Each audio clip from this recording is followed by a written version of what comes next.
Hey everyone, how's it going? I hope you're all doing great, as I always say, and following the 3 H's of the channel and all that good stuff. And in this video, it's all about the Pacific Northwest and beyond, which I know is a big scope because one of the stories takes place in Sweden. So, if that sounds like something you're interested in, definitely pull up a stump and let's jump into it. Thank you for watching. This is something that went down during my conscription. We flew to the northern part of Sweden. I think it was called Arvidsjaur or something like that. It was a ranger recon exercise.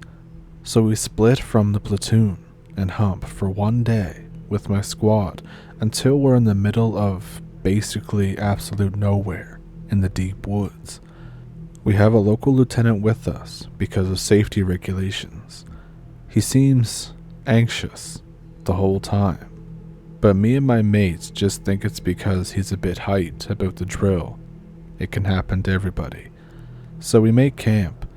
The lieutenant tells us to put up alarm mines, which is a tripwire with a tree-mounted flare that sounds loud as hell if triggered. It gives great vision of the enemy for about 5 seconds. I ask why. I haven't seen this done since basic. He says to just do it.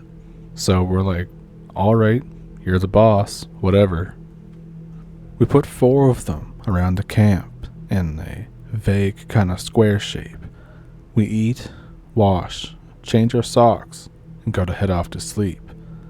At 0200, one of them goes off. Everyone's wide awake, scrambling for their rifles. We all see it. A tall, dark, man-like silhouette is running away in the light of the flare. The lieutenant looks pale. He opens up his backpack and loads his rifle with a live ammo mag. I think, what the actual hell is going on? Everyone else is confused too. The lieutenant says that there's, quote, wolves, and it's just a safety measure. We say that's BS. We saw it. That wasn't a wolf. He gives us that look like we need to stop talking. We end up sleeping in shifts. The lieutenant sits on guard, mostly, for the rest of the night. We wake up at 5 and head back to base because the lieutenant called off the drill. He won't talk about why he called it off, or why he kept live ammo with him during the dry exercise, or what the hell that was. It's not super spooky, but it really creeped me out. Maybe there's something behind all of those troll stories that we got here.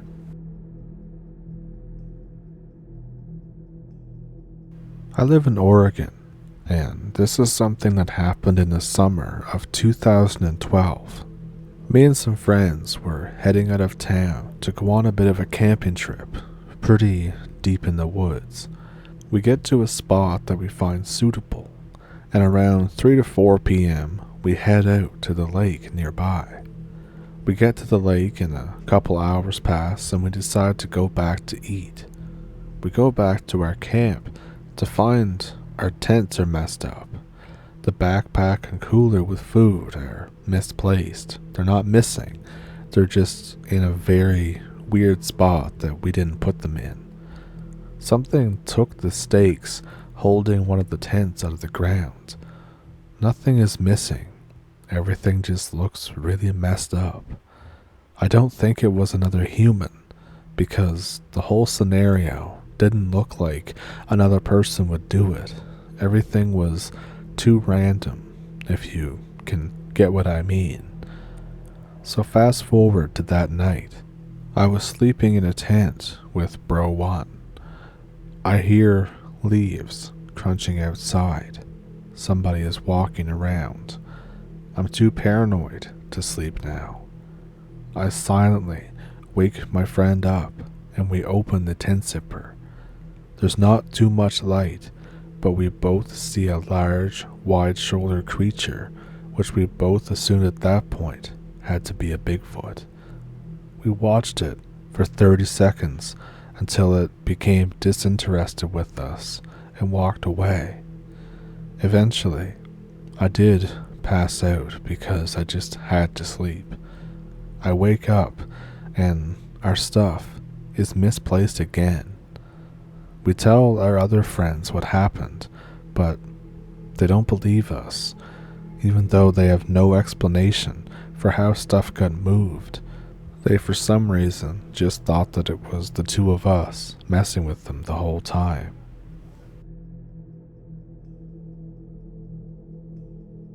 So I live in South Jersey, and this happened in the mid-2000s. I was walking back from the grocery store, back to my mom's house. It was 1 block up and 1 block over from the grocery store to get home. The store sits on the edge of this marsh. The marsh runs along the block that I have to walk down. I wasn't really paying attention at the time. I was walking on this muddy path, and I was a few feet from the marsh. I hear a branch crack next to me. I casually look back. I end up stopping, dead in my tracks. On the tree branch is a thing that I have never seen before. At first, I thought it was some kind of cat, but it isn't a cat. It was completely hairless, and it has hands, not paws, like fingers and thumbs, like a person, and it has the same on its feet. It has these humongous eyes and these massive weird ears. It's a flat face with a weird mouth and a very short tail. It looks like a cross between a hairless lemur and Gollum from Lord of the Rings.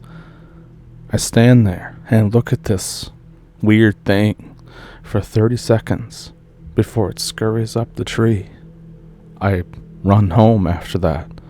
I was scared to take that route for weeks after that, but I never saw it again, nor anything like it. What the hell was it?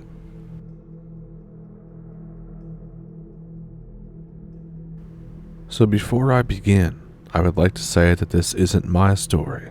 This entire thing was told to me by my best friend and coworker who worked at the same summer camp that I did.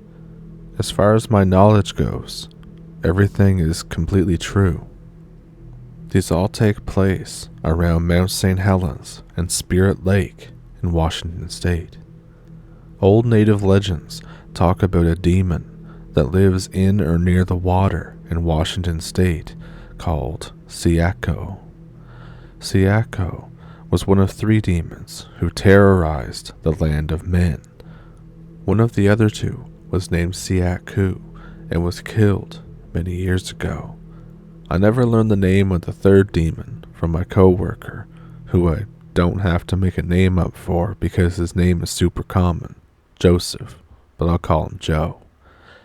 When Joe was 11 years old, he was with his parents at Mount St. Helens and was on a tour when they got separated. He wandered around for a while until he realized he was completely lost. Being an outdoorsy kid, he had a compass with him and knew which direction the tour started and ended in, and started to make his way in that direction. A little time passed, and as he was walking, a fog began to roll in. As time went on, the fog got thicker and thicker until he could no longer make out his own feet on the ground in front of him, nor the hands in front of his face. All of a sudden, he saw a clearing in the fog in front of him at the bank of Spirit Lake. He had heard bad things about this lake, however, and started to back away when he saw something disturb the surface of the water. He's not sure what it was, but he remembers 3 distinct ripples across the surface. He finally found his way to a service road and walked it until he found rangers who drove him back to the tour base. His parents greeted him and asked why he hadn't responded when they called him. He said he never heard them, but they swore they saw him in some fog and called to him, but it was like he was in a total trance. His mother said that she had seen him just off the towpath, but where he ended up was a good 11 to 13 miles away.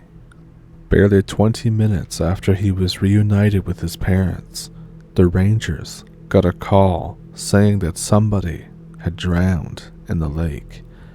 Joe was later told by a tribesman that the only reason that he survived that day was because that other boy had died. Years pass.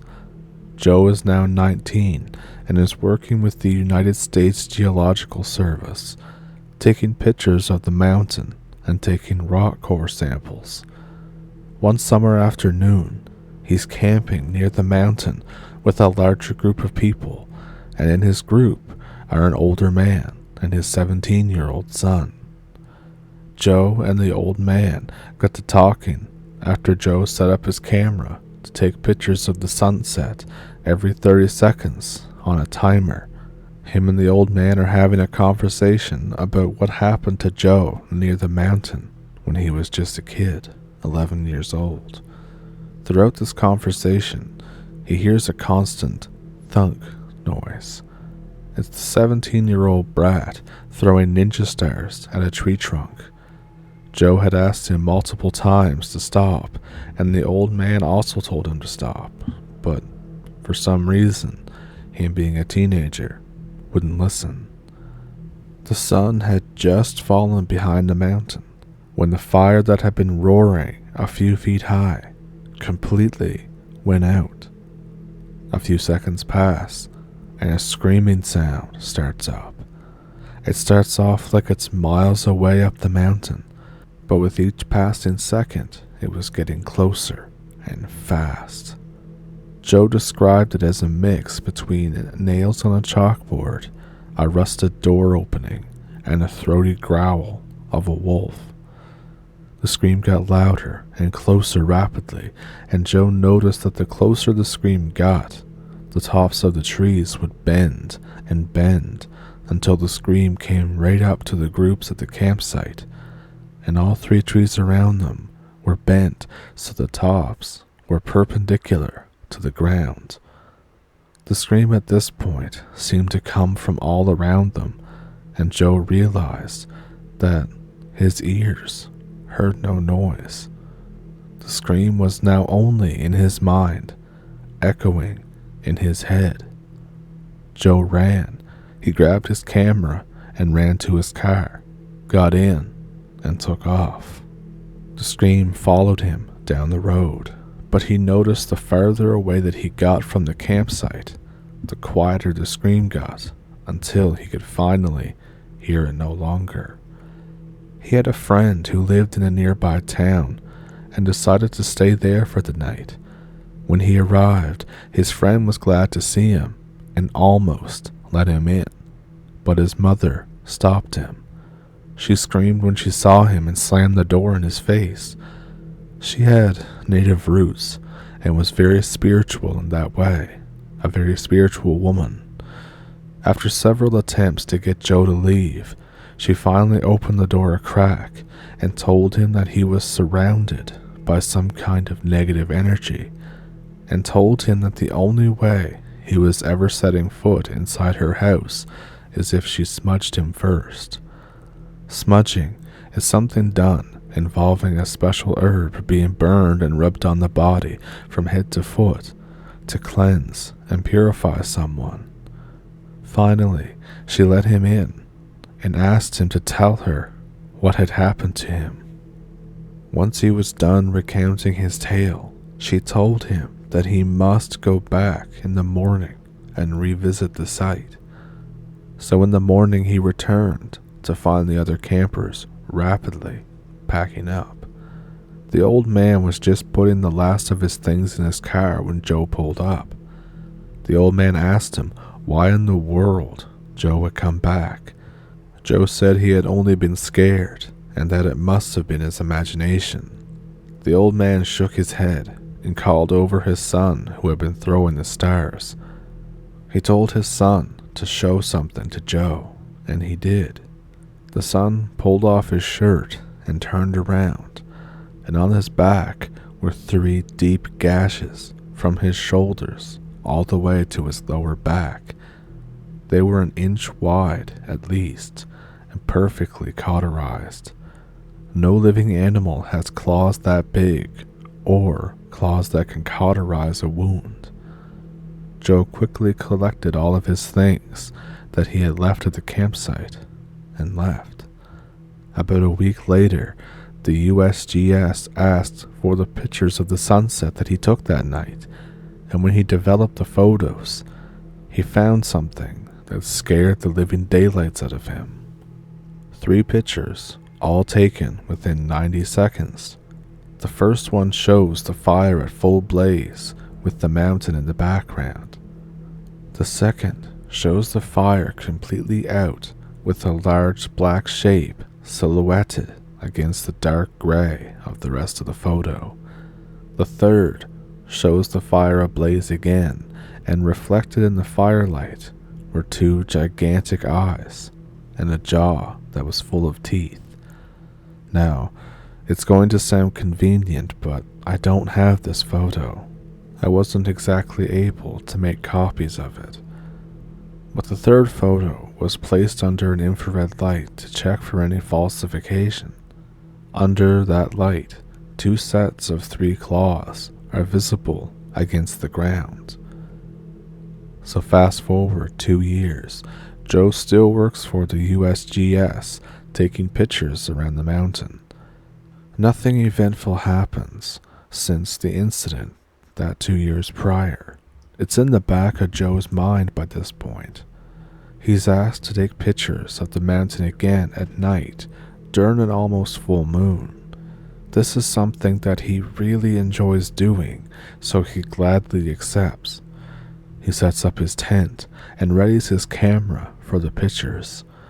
Around 10 p.m. he leaves his tent and walks around and takes pictures.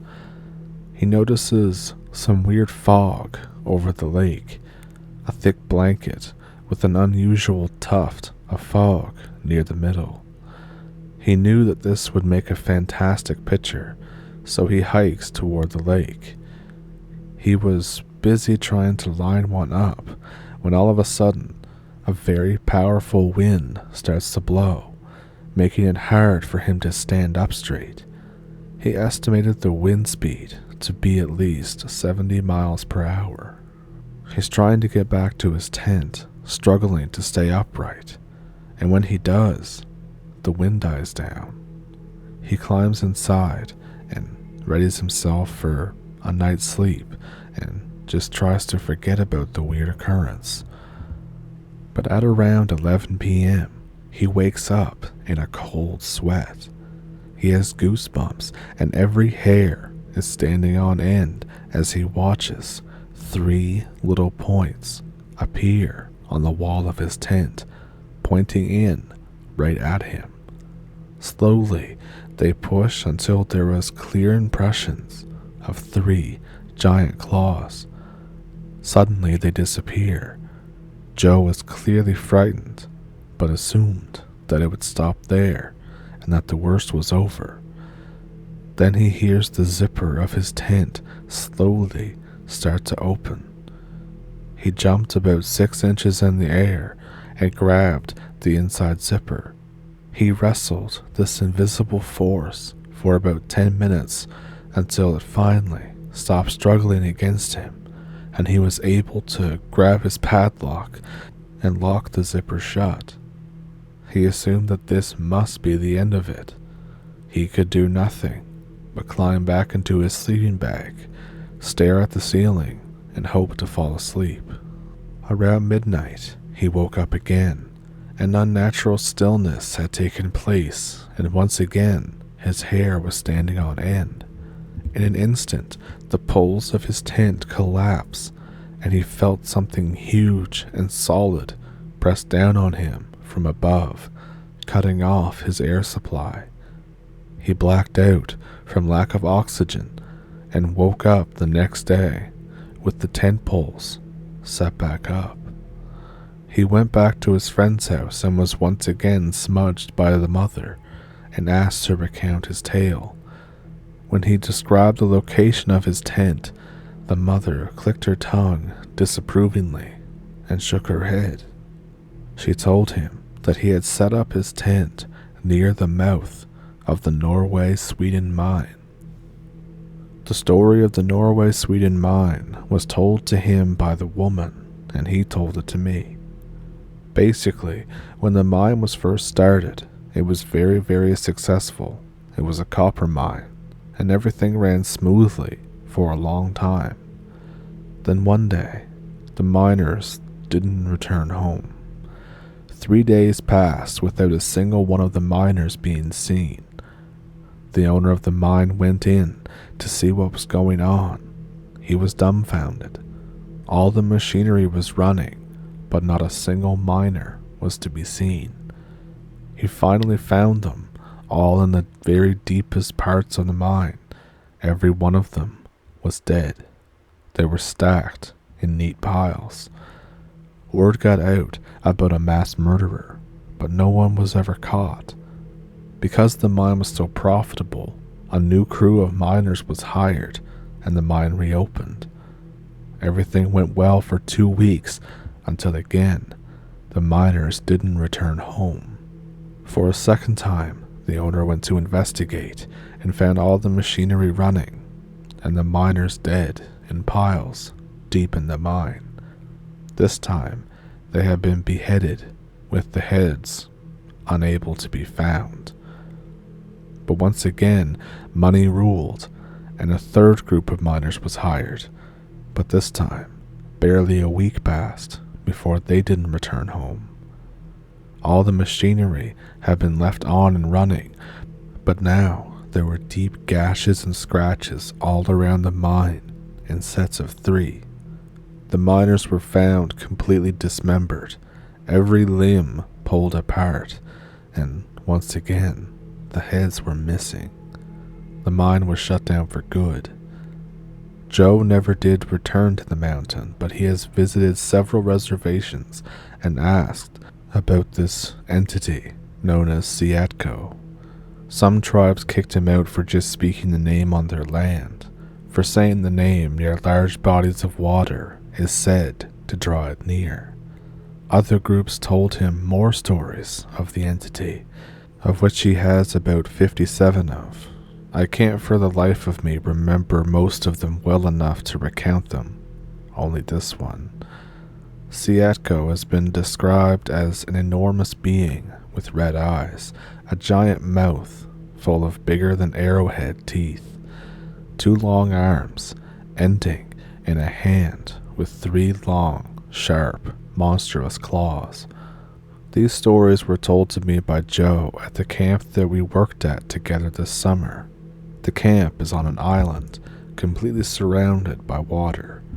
He swore that we were far enough from the mountain to be safe saying the name. 2 nights after being told these stories for the first time, I was on an overnight at the Heaven campsite at the camp.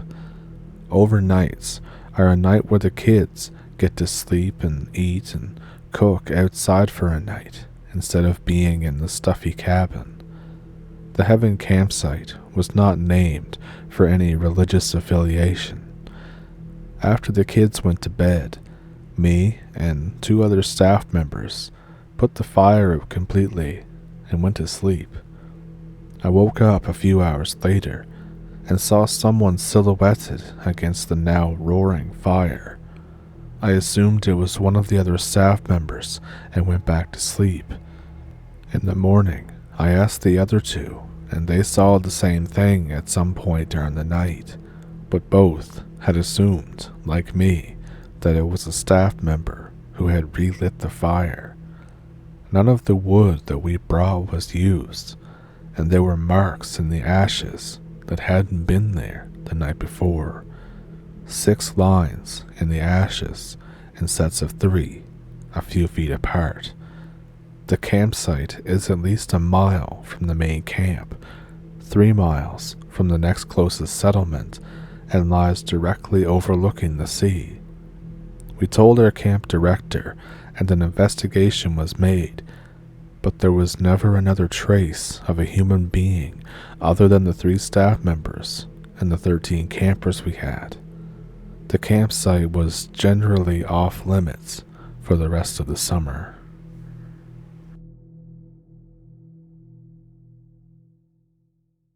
So, what'd you think of those? Let me know which one was your favorite one down in the comments. In the description below is a PayPal and a Patreon if you would like to support the channel at all that way. No pressure though, just watching the video helps too. And I haven't decided on the topic for the next video that comes out on Sunday, but either way, the better way to look at that is it's going to be a surprise for the both of us.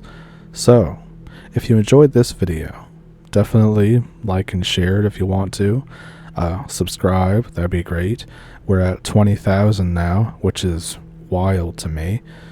And yeah, thank you for pulling up a stump. All 20,000 of you, I can say that now. And I will see you in the next one. Thank you for, I'm going to repeat myself. Thank you for pulling up a stump, and thank you for watching. Have a good week.